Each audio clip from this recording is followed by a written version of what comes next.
मेरे बच्चों, आज हम लोग क्लास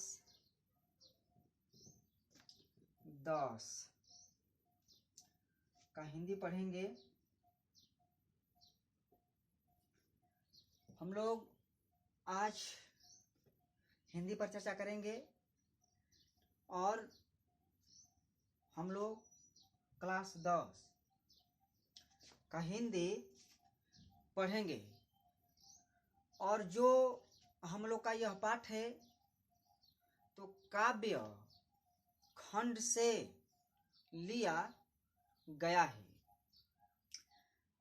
हम लोग इसमें कविता पढ़ेंगे और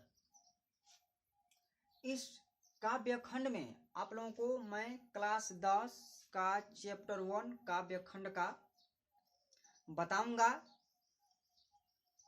और इस पाठ में संत गुरु नानक जी के बारे में पढ़ना है। यह कविता है और मैं इस कविता का टोटल सारांश बता दूंगा, उसका अर्थ बता दूंगा। और मैं आप लोगों का जो इसका ऑब्जेक्टिव क्वेश्चन है तो मैं इसे आप लोगों को बनाकर मैंने अगले वीडियो में डाल दिया है और उसे कितने बच्चे पढ़ लिए हैं। और जो बच्चे उनको यह नहीं मालूम है कि हम लोग का पढ़ाई जो ऑनलाइन जो शुरू हो गया है, तो उन बच्चों को, जो बच्चे ये वीडियो देखते होंगे, पढ़ते होंगे, तो उनको भी वे मैसेज कर देंगे कि जो हम लोग का जो पढ़ाई है वह ऑनलाइन शुरू हो गया है। इसीलिए हम लोग आज काव्य खंड के बारे में पढ़ेंगे और जो हम लोग का जो आज लेक्चर रहेगा वह संत गुरु नानक पर हम लोग आज लेक्चर देंगे। और आप लोगों को संत गुरु नानक जी के बारे में आप लोगों को इस कविता के माध्यम से बताया जाएगा। देखिए, जो हम लोगों का जो पाठ है वह काव्य खंड, और हम लोग काव्य खंड से इस पाठ को लिए हैं। और जो पाठ है तो जो पाठ का नाम है राम बिनु बिरथे जगी जन्मा। विद्यार्थियों, जो हम लोगों का जो यह पाठ है काव्य खंड से लिया गया है और इस पाठ में हम लोग संत गुरु नानक जी के बारे में जानेंगे कि संत गुरु नानक जी कौन थे। मैं आप लोगों को संत गुरु नानक जी के बारे में बताऊंगा। जो काव्य खंड का जो पाठ है राम बिनु बिरथ जगी जन्मा, कि जिसका लेखक हैं संत गुरु नानक जी। इसका लेखक हैं संत गुरु नानक जी।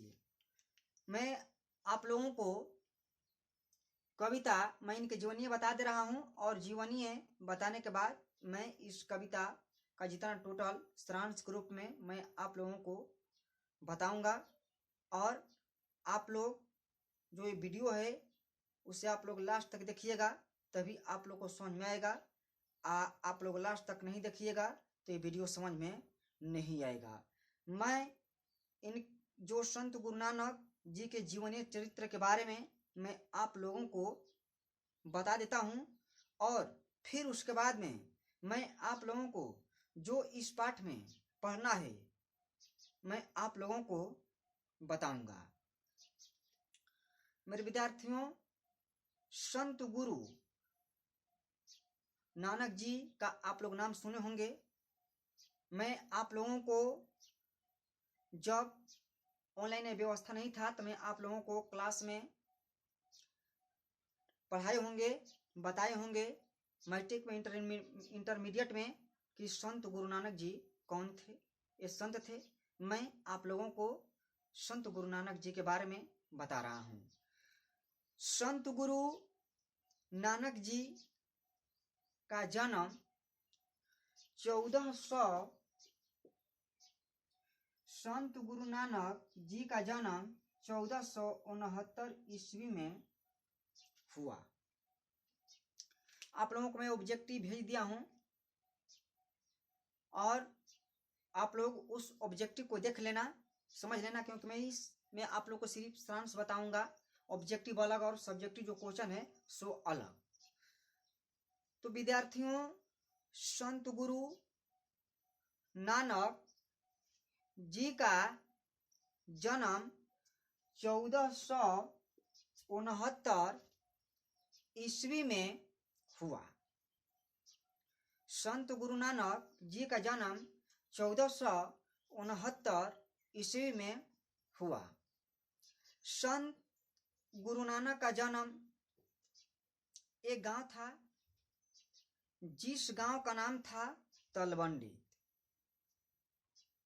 कि जो जिला लाहौर में पड़ता है। जिला लाहौर में एक गांव था, जिस गांव का नाम था तलवंडी। उसी गांव में संत गुरु नानक जी का जन्म हुआ था। संत गुरु नानक के जो पिताजी थे, तो उनके पिता का नाम कालू चंद्र खत्री था। संत गुरु नानक जी के पिता का नाम कालू चंद्र खत्री था और संत गुरु नानक की जो माता जी थी, तो उनके माता का नाम तृप्ता था। संत गुरु नानक की जो माता जी थी, तो उनके माता का नाम तृप्ता था और जो उनकी पत्नी थी, तो पत्नी का नाम सुलक्षणी। संत गुरु नानक जी के पत्नी का नाम सुलक्षणी नाम था और संत गुरु नानक जी का निधन 1539 में संत गुरु नानक जी का निधन हुआ। जब संत गुरु नानक जी का जब निधन हुआ, तो उस समय उन्होंने अपना प्राण त्यागते हुए उनके मुंह से वाहे गुरु का शब्द निकला। जब संत गुरु नानक जी जब अपना प्राण त्याग रहे थे, तो उनके मुंह से वाहे गुरु का शब्द निकला और वाहे गुरु करते हुए संत गुरु नानक जी ने अपना प्राण त्याग दिया। संत गुरु नानक जी प्रभु श्री रामचंद्र जी का भक्ति करते थे, उनका भक्त थे और उन्होंने अपने जीवन काल में देश से लेकर विदेश तक का उन्होंने भ्रमण किया और उन्होंने अत्यधिक हिंदू मुसलमान के एकता पर जोर बल दिया और उन्होंने छूत पर भी जोर दिया। उनका कहना था कि सब लोग जो भक्ति है, तो भक्ति में तो न जात न पात, ये तो सब नहीं लिया जाता है। सिर्फ वह किसी भी जात का हो, वह भक्ति अपना कर सकता है। विद्यार्थियों, जब संत गुरु नानक जी ने जब विदेश का भ्रमण कर रहे थे, तो उन्होंने भ्रमण करते हुए मक्का मदीना पहुंच गए। उन्होंने भ्रमण करते हुए मक्का मदीना पहुंच गए। जब उन्होंने मक्का मदीना का भ्रमण किया, तो वहां पर मुगल सम्राट बाबर से उनका भेंट हुआ। जब भ्रमण करते हुए संत गुरु नानक जी ने जब मक्का मदीना गए तो वहां पर मुगल सम्राट बाबर से भेंट होता है। क्वेश्चन आता है कि जब संत गुरु नानक जी ने जब मक्का मदीना गए तो वहां पर किस मुगल सम्राट से संत गुरु नानक जी का भेंट होता है? तो विद्यार्थियों, बाबर से संत गुरु नानक जी का भेंट होता है।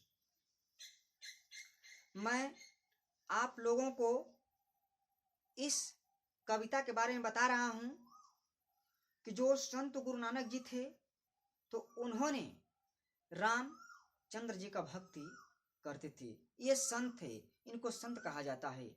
संत गुरु नानक जी को संत कहा जाता है। और जहां पर संत गुरु नानक जी का जन्म हुआ था उस स्थान को नाना काना साहब कहा जाता है। मेरे विद्यार्थियों, जहां पर संत गुरु नानक जी का जन्म हुआ था जिस स्थान पर, तो उस स्थान को नाना काना साहब के नाम से जाना जाता है कि जहां पर संत गुरु नानक जी का जन्म हुआ था। संत गुरु नानक जी ने इस पाठ में उन्होंने इस कविता में भक्ति के मर्म को उन्होंने बताए हैं, दर्शाए हैं कि भक्ति क्या होता है।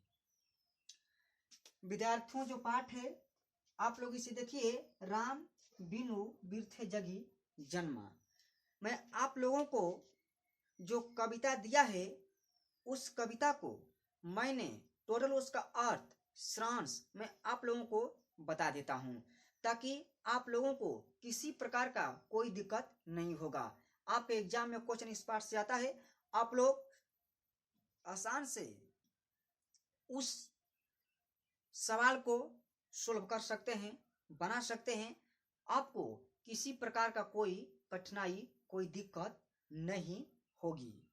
मेरे विद्यार्थियों, संत गुरु नानक जी कहते हैं कि संसार में जो व्यक्ति जन्म लेता है, संत गुरु नानक जी कहते हैं कि संसार में जो व्यक्ति जन्म लेता है वह व्यक्ति राम नाम का स्मरण नहीं करता है तो उस व्यक्ति का इस संसार में जन्म लेना व्यर्थ है। संत गुरु नानक जी कहते हैं कि संसार में जो व्यक्ति जन्म लेता है वह व्यक्ति राम नाम का स्मरण नहीं करता है तो वह व्यक्ति, वैसा व्यक्ति का इस संसार में जन्म लेना व्यर्थ है। क्योंकि वह व्यक्ति जब राम नाम का स्मरण नहीं करता है तो उसके अंदर यानी कि विष की भावना भर जाती है। वह किसी व्यक्ति को अगर बोलता है तो विष ही बोलता है, विष ही खाता है और विष ही बोलता है। वह किसी व्यक्ति को अच्छे से, ढंग से नहीं बोल सकता है, उस व्यक्ति का मान सम्मान नहीं कर सकता है। क्योंकि जिसके हृदय में राम नाम का नाम न हो तो वह व्यक्ति एक दूसरे को अच्छे से रिस्पेक्ट नहीं दे सकता है, एक दूसरे को अच्छे से नहीं बोल सकता है, एक दूसरे को अच्छे से नहीं बतिया सकता है। क्योंकि उसी व्यक्ति के अंदर भावना होती है, शांति होती है कि जो व्यक्ति भगवान राम का स्मरण करता है वही व्यक्ति इस संसार में सुख चैन से रहता है और हर दुख सुख में वह जब भगवान का नाम का स्मरण करता है तो वही व्यक्ति सुख और संपन्न से रहता है और उसी व्यक्ति को शांति प्राप्त होती है। मेरे विद्यार्थियों, संत गुरु नानक जी कहते हैं कि जो व्यक्ति तीर्थ यात्रा करता है, भ्रमण करता है और तन भस्म इस सब कुछ लगाता है, इसमें अपना वह समय व्यर्थ करता है, उसमें सिर्फ अपना समय व्यर्थ करता है और वह पशु जिस प्रकार से कहा जाता है इस धरातल पर पशु नग की तरह पड़ी रहती है, ठीक उसी प्रकार से वो भी नग की तरह भ्रमण करता रहता है। उसमें सिर्फ वो अपना समय बर्बाद करता है, समय व्यर्थ करता है। अगर वही व्यक्ति मन से, तन से अगर प्रभु श्री रामचंद्र जी का भक्ति करता है तो उस व्यक्ति को कहीं तीर्थ यात्रा के लिए जाना कोई आवश्यकता नहीं है, क्योंकि तीर्थ यात्रा करना और कोई व्यक्ति तीर्थ यात्रा करता है तो वह उससे उस व्यक्ति का जो पाप होता है वह खत्म नहीं हो जाता है। उस व्यक्ति को पाप से यानी कि पाप से बचने के लिए, दुख से अग्रसित होने के लिए उस व्यक्ति को मन से, तन से भगवान का नाम का स्मरण करना चाहिए। तब वह व्यक्ति सक्षम और सफल हो सकता है। उस व्यक्ति के जीवन में कभी दुख नहीं आ सकती है। मेरे विद्यार्थियों, संत गुरु नानक जी कहते हैं कि संसार में गुरु के बिना प्राणी को मुक्ति कभी नहीं मिलती है। जो गुरु होते हैं तो जिस पर गुरु का कृपा आशीर्वाद बना रहता है वह व्यक्ति इस संसार में कभी दुखी नहीं होता है। वह व्यक्ति हमेशा सुखी मय से अपनी जिंदगी को बिताता है और रहता है, क्योंकि जो गुरु होते हैं वही अपने शिष्य को या किसी को एक सच्चा मार्गदर्शक होते हैं कि जिन्हें एक अच्छा मार्ग दिखाते हैं, एक अच्छा मार्ग पर चलने के लिए उनको बताते हैं और एक अच्छा मार्ग का उन लोगों को अनुसरण कराते हैं। क्योंकि बिना गुरु का इस संसार में किसी प्राणी को मुक्ति नहीं मिलने वाली है, क्योंकि जिस पर गुरु की कृपा न हो उस व्यक्ति का जीवन में सफल नहीं हो सकता है, और जिस व्यक्ति पर गुरु का कृपा हो वह व्यक्ति अवश्य इस संसार में सफल हो सकता है और वह व्यक्ति हमेशा एकदम सुखी और चैन से अपने वह जिंदगी को बिता सकता है और वह किसी के मोह माया में फंस नहीं सकता है।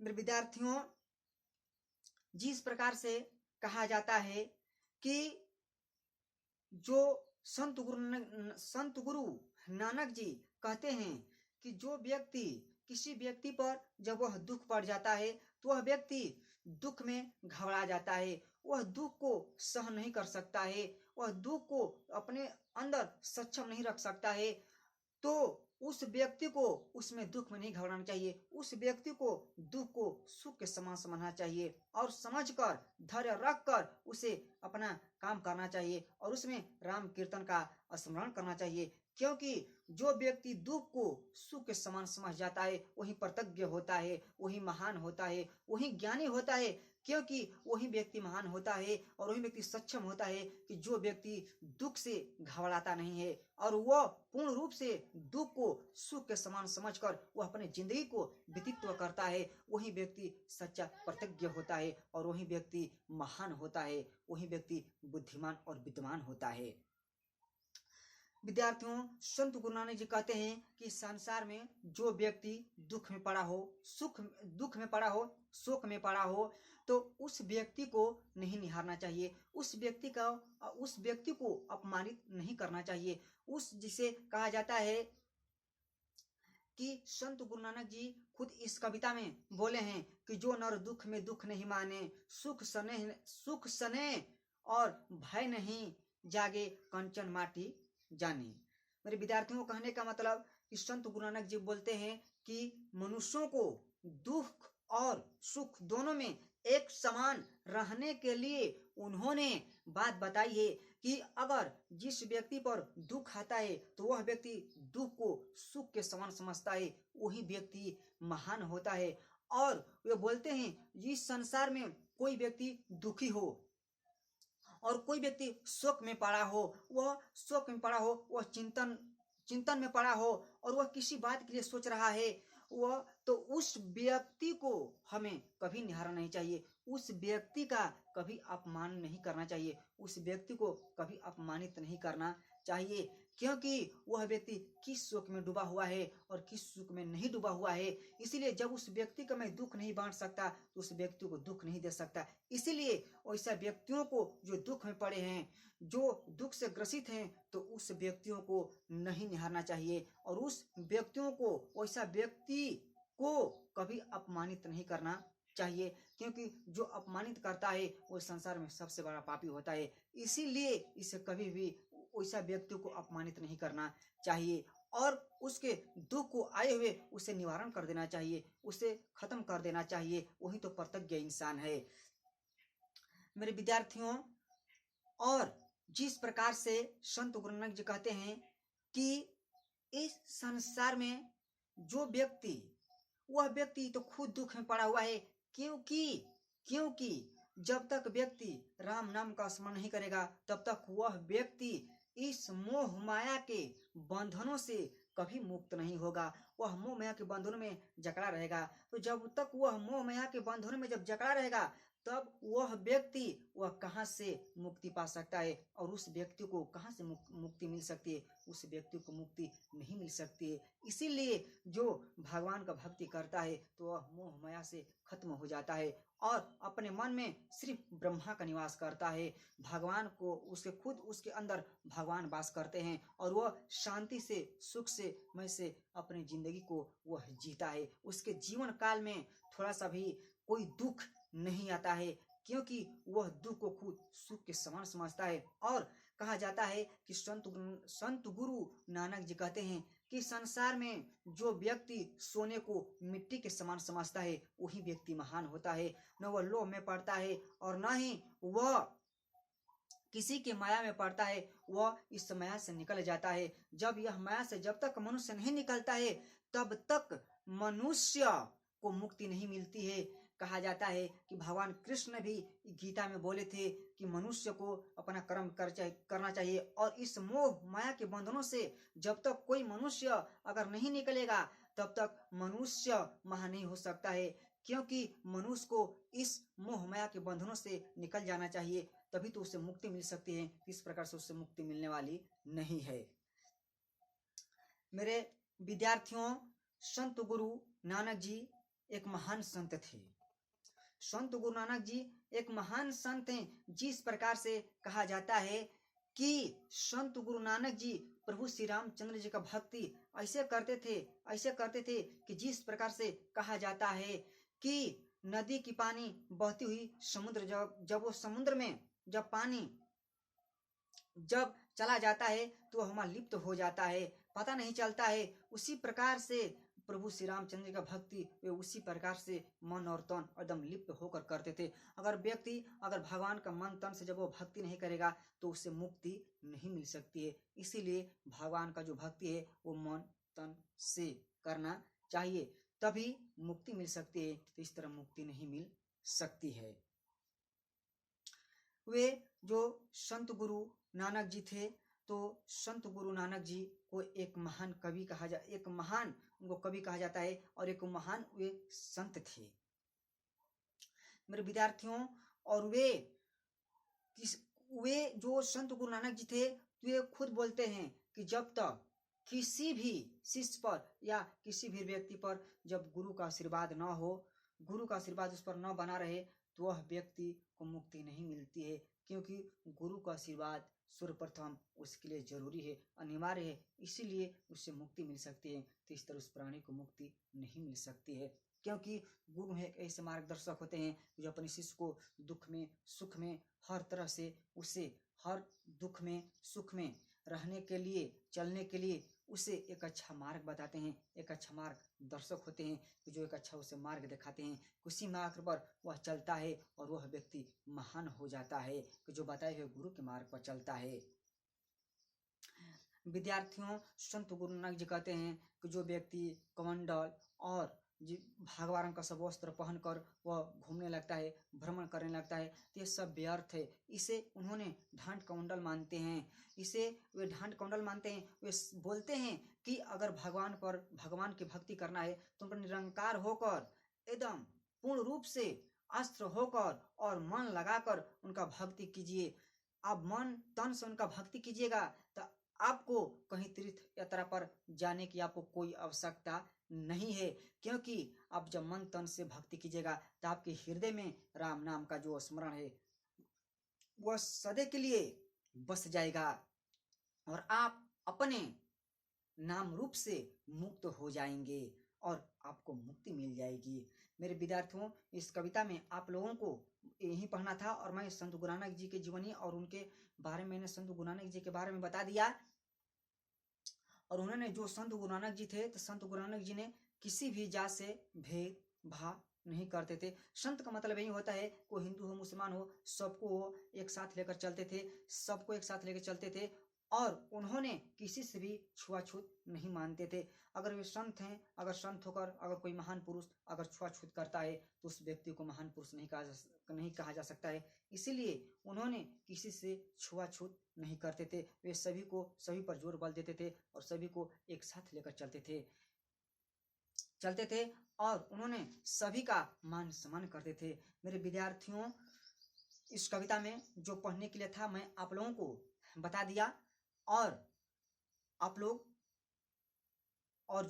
को जो अगर नहीं समझ में आया होगा तो आप लोग कमेंट कीजिएगा, मैं आप लोगों को बता दूंगा। क्योंकि जो ये कविता था तो मैं जितना इस कविता में आप लोगों को दिया था, मैं उस कविता में आप लोगों को मैंने बता दिया और समझा दिया। और उनकी मैं जीवन चरित्र भी आप लोगों को बता दिया। और जहाँ पर आप लोगों को जब अगर नहीं समझ में आया होगा तो आप लोग मुझे कमेंट कीजिएगा, मैं आप लोगों को पुनः फिर से बताने का कोशिश करूँगा। और मेरा वीडियो आप लोगों को अगर ये अच्छा लगा हो तो कमेंट कीजिए, लाइक कीजिए, शेयर कीजिए। और इस वीडियो को जो बच्चे नहीं जानते हैं तो उसको भी मैंने मैसेज कर दीजिए कि जो हम लोग का पढ़ाई शुरू हो गया है, ऑनलाइन व्यवस्था, आप लोग उससे अगर नहीं जानते हैं व्हाट्सएप नंबर, तो सब लोग मेरे व्हाट्सएप नंबर से जुड़ जाइए और जुड़ने के बाद आप लोग घर पर बैठकर अपनी पढ़ाई का आनंद लीजिए।